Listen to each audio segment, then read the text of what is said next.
នាយករដ្ឋមន្ត្រីថៃប៉ែរងឋានស៊ីនវត្រាបានប្រកាសអាសន្ននៅទីក្រុងបាងកកក្រោយការរញ្ជួយដីកម្រិតធ្ងន់ 7.7 រ៉េកទ័រដែលជះឥទ្ធិពលពីប្រទេសមីយ៉ាន់ម៉ាគ្រោះរញ្ជួយនេះមានចំណុចកណ្ដាលនៅទីក្រុងសាហ្គាំងនៃប្រទេសមីយ៉ាន់ម៉ាជាមួយជម្រៅ 10 គីឡូម៉ែត្រហើយវាធ្វើឲ្យរង្គើខ្លាំងដល់រាជធានីបាងកកនៃប្រទេសថៃ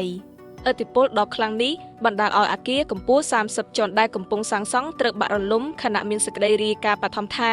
មានកម្មករចំនួន 43 នាក់ជាប់នៅក្រោមគំនរធ្ងន់ប៉ុន្តែមាន 7 នាក់រស់ជីវិត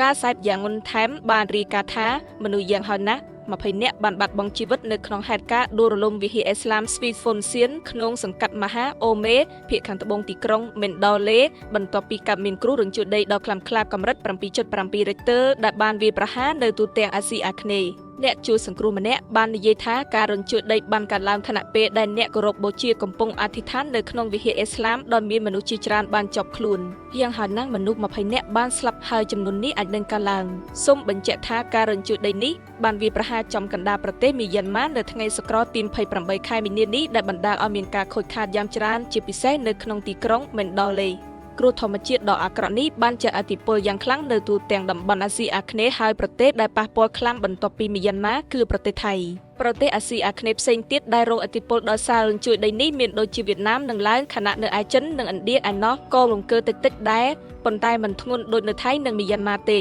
អានដោយសំឡេងសព្វនិមិត្តសារិកា AI